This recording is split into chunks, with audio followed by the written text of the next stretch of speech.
ये राज्य सरकार की जिम्मेदारी, ठीक है राजू वाघमारे, राम कदम जी, ये राज्य सरकार की जिम्मेदारी है कि नहीं है? 40 लाख महिलाओं के खाते में टैक्स पेयर का पैसा गलत इनजेन्युइन तरीके से चला गया। गरिमा जी, इस मंत्रणा के आरंभ में मैं 3 प्रमुख बातें आपको बताना चाहूंगा। क्या है, सरकार की ये 2 नेत्र है और सरकार के लिए सभी एक जैसे, एक समान है। देश की सबसे बड़ी ऐतिहासिक इस प्रकार की स्कीम हमारी सरकार ने घोषित की और सरकार आने के बाद भी हम उसे लगातार दे रहे हैं। यह सबसे बड़ा ऐतिहासिक बिंदु है जिसे कोई नकार नहीं सकता। तो कर्नाटक में कांग्रेस सरकार ने किस प्रकार की रेवड़ियां फेंकी और सरकार आने के बाद किस प्रकार से वे मुकर गए, वैसे हम महाराष्ट्र में ना हमने नकारा है ना हम नकारेंगे। जो बात कही है देर पर दुरुस्त, हर बात अपने आप सरकार ये करेगी। नहीं, लेकिन नौबत बार-बार यहाँ कहा जा रहा है ये है क्या कि नकारना भी पड़ रहा है और मुकरना भी पड़ रहा है? गरिमा जी, नौबत यही है क्या? गरिमा जी, मुझे पूरा करने दे, बाद में नहीं, मुझे पूरा करने दे, बाद में आपके हर विषय का, हर सवाल का जवाब दूंगा। कहिए। अब यहाँ पर परसेप्शन में कहाँ बदलाव आ रहा है? हाँ। परसेप्शन में बदलाव यह आ रहा है कि आप दिखा रहे हो कि देखो 1500 से उसको 500 रुपए मिल रहे हैं। हाँ। ऐसा नहीं हो रहा है, उससे भी 1500 ही मिल रहे हैं। यह सरकारी खजाना है। हाँ। सरकारी खजाना, उनके लिए दोनों नेत्र बराबर है। यदि दूसरी बहन है, दूसरी बहन को 1500 मिल रहे हैं और इस बहन को यदि 2500 मिल रहे हैं, तो दोनों को समान करने का काम यदि सरकार द्वारा होता है तो उसकी तरफ भी हम एक विडंबन करके देखें, वो कितना जायज है नाजायज है, हर व्यक्ति विशेष का अपना अधिकार है, उस पर टिप्पणी नहीं करूंगा। लेकिन खजाने की हालत खस्ता है उसको भी महाराष्ट्र में, इसीलिए 46,000 करोड़ से बजट घटाकर करना पड़ा 36,000 करोड़।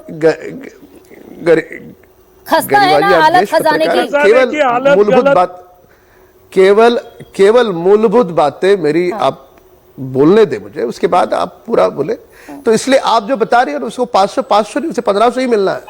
यानी सरकारी खजाने से दूसरी बहन को 1500 आ रहा है तो उस किसान बहन को भी 1500 ही आ रहा है। तो इसके लिए पहला बिंदु समाप्त कर दिया। जो भी आपको परसेप्शन करना है, समाप्ति जिस दिशा की ओर करनी है, आपका अधिकार है। अब तीसरा महत्वपूर्ण बिंदु, क्या सरकार अगर स्क्रूटिनी करती है तो उसमें गलत क्या है? बिफोर इलेक्शन होना चाहिए था। जब आदरणीय प्रधानमंत्री मोदी जी ने कहा कि गैस सिलेंडर की सब्सिडी जो धनवान है वो छोड़ दे, करोड़ों लोगों ने छोड़ दी।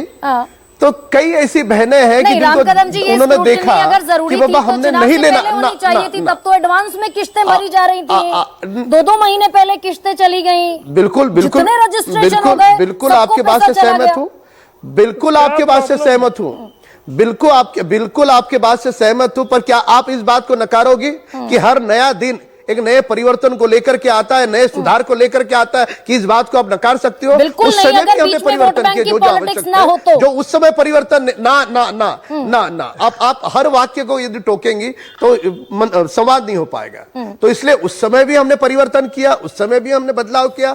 हर नए दिन नया बदलाव, पर वो देश के, महाराष्ट्र के हित में बदलाव है। हम किसी टैक्स पेयर का पैसा जानबूझ करके एक को 2000 दे और दूसरे को 1000 दे, ये महाराष्ट्र सरकार ने नहीं किया। नहीं, लेकिन राम कदम जी, उतने ही एहतराम से अगर मैं सवाल पूछूं आपसे, पूरी तरह से कांग्रेस का चश्मा पहनकर, सुनिए ना, कांग्रेस के लेकिन उतने ही एहतराम के साथ अगर मैं सवाल पूछूं कि राज्य के खजाने की हालत खस्ता है, 30 करोड़ की मुख्यमंत्री तीर्थ दर्शन योजना बंद, शिव भोजन थाली योजना 1300 करोड़ की बंद, आनंद आचाशिदा योजना 602 करोड़ की बंद, अलावा इसके किसानों की कर्ज माफी को कोई वादा का घोषणा नहीं हुई, ना 15,000 किसान सम्मान पर कोई बात हो रही है। जवाब दूं? हाँ बताइए ना। आपका जवाब दो, तीनों का जवाब देता हूं। पहली बात, कोई भी योजना बंद नहीं है। क्या है, बटुए में कितने पैसे हैं उस हिसाब से किस योजना को कुछ दिन के लिए रोका जाता है, कुछ योजनाओं को शुरू किया जाता है। तो समस्या बटुए की है ना राम कदम जी। सही समय पर सही समय पर महाराष्ट्र के हितों में निर्णय लेने वाली ये सरकार है। अब क्या है, कुछ लोगों ने तय किया होगा कि कांग्रेसी चश्मा पहन करके इसको देखा जाए तो उसे कोई रोक नहीं सकता। नहीं, अब ये पॉलिटिकल स्टेटमेंट मत दीजिए राम कदम जी, सुनिए ना। कर्नाटक में 62,000 की रेवड़िया बांटी कांग्रेस ने। आज में वर्तमान हमारे एक सेकंड, तो हमने जो वादा किया था लेकिन वो अगर वादा फेस पूरी वैल्यू तरह से पर निभा रहे हैं और राम आगे भी निभाएंगे। कदम जी, दिल्ली में फेस वैल्यू पर देश के प्रधानमंत्री की most trusted person among the politician, अगर प्रधानमंत्री की फेस वैल्यू पर महिलाओं ने वोट दिया 71,73,000 की 8 मार्च को 2,500 रुपए आएंगे। 8 अप्रैल भी बीत गया, 2,500 रुपए का अता पता ही नहीं है और किसको मिलेंगे कुछ अता पता नहीं। तो ये एब्सोल्यूट चीटिंग भी है क्या वोटर के साथ?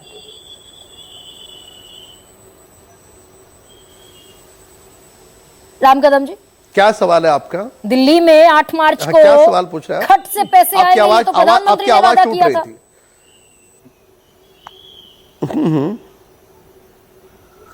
देखिए, आदरणीय प्रधानमंत्री जी ने जो भूमिका रखी वो बुनियादी भूमिका है, उसका स्वागत सभी लोगों ने किया है।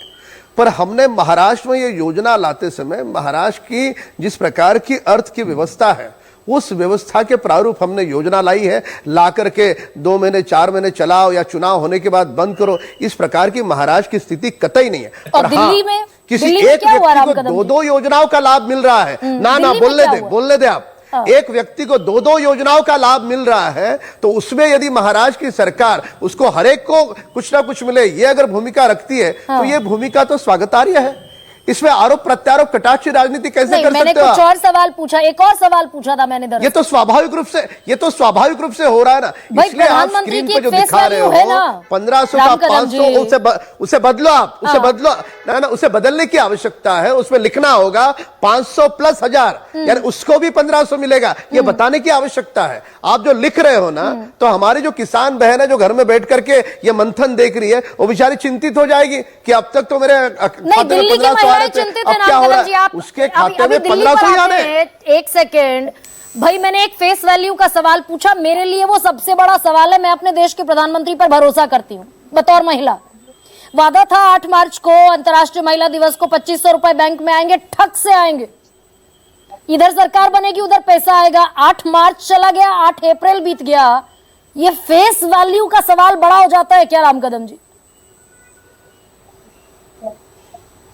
देखिए, आदरणीय मोदी जी ने जो अब तक कहा 2014 से लेकर 24 तक, मुझे आज भी वह उनका वक्तव्य स्मरण में है।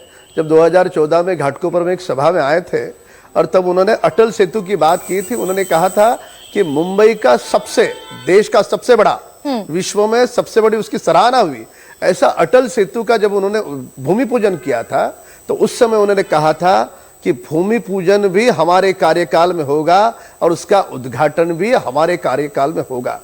मोदी जी ने जो बातें कही वह सारी बातें वर्तमान में हमें दिख रही है, आंखों से दिल्ली में नहीं दिखी। इसलिए कभी-कभी ये सवाल बनता है कि नहीं बनता? विलंब होता है। विलंब का मतलब यह नहीं कि उसे हमने रोका है। जो कहा है डंके की चोट पे पूरा होगा। अब घटकर 71,73,000 महिला वोटर दिल्ली में थीं जिन्होंने वोट किया था और घटकर रह गई 7,11,000 क्योंकि बीपीएल का राइडर लगा दिया। तारीख अभी पता नहीं, लेकिन अतुल जी शुरुआत से मुस्कुरा रहे हैं।